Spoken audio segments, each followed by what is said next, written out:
Over the weekend, Israeli jets launched a series of devastating airstrikes on Syrian weapon stockpiles, including missile depots and mountain tunnels. These strikes were meticulously planned and executed with precision, aiming to deliver a significant blow to the military infrastructure of the Syrian regime. According to the Syrian Observatory for Human Rights, these raids aim to cripple the military arsenal of Bashar al-Assad's government.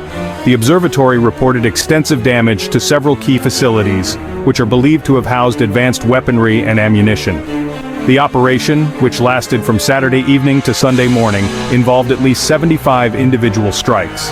Each strike was carefully coordinated to maximize impact while minimizing collateral damage, although the full extent of the destruction is still being assessed. These strikes utilized vacuum missiles designed to collapse deep tunnels, targeting large missiles, ammunition, and other military equipment. The use of such advanced weaponry underscores the strategic importance of these targets and the lengths to which Israel is willing to go to neutralize potential threats.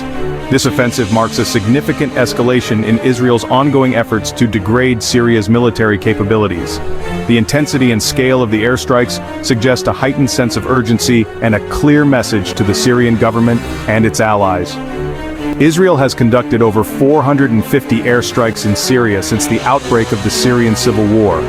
These operations have targeted a wide range of military assets, from missile launch sites to command centers, reflecting Israel's comprehensive approach to regional security.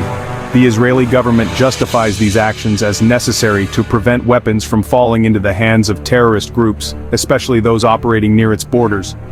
The threat of advanced weaponry being used against Israeli civilians and military personnel is a constant concern for the nation's defense establishment.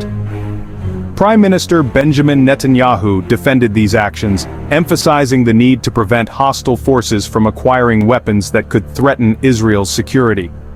In a recent press conference, he reiterated Israel's commitment to taking preemptive measures to safeguard its citizens. The recent escalation coincides with the advance of rebel forces who have captured significant territory in southern Syria, including areas close to the Israeli-occupied Golan Heights. This development has added another layer of complexity to the already volatile situation in the region.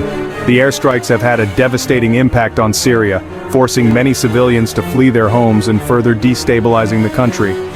The humanitarian crisis continues to worsen, with thousands of people displaced and in urgent need of assistance.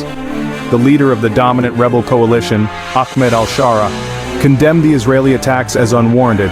He called for international intervention to stop what he described as aggressive actions that exacerbate the suffering of the Syrian people. The situation in southern Syria remains highly volatile, with multiple actors and conflicting interests making it a complex and dangerous landscape. The presence of various armed groups, each with their own agendas, complicates efforts to achieve a lasting peace. Israel's proactive military approach reflects its determination to maintain a security advantage in the region. The country's defense strategy is heavily focused on preemptive strikes and intelligence gathering to thwart potential threats before they materialize. However, the ongoing conflict and the absence of a clear political solution raise concerns about potential wider regional conflict. Analysts warn that without diplomatic efforts to address the root causes of the violence, the cycle of retaliation and escalation is likely to continue. Stay tuned for more updates on this developing story. As the situation evolves, we will bring you the latest information and expert analysis to help you understand the complexities of this critical issue.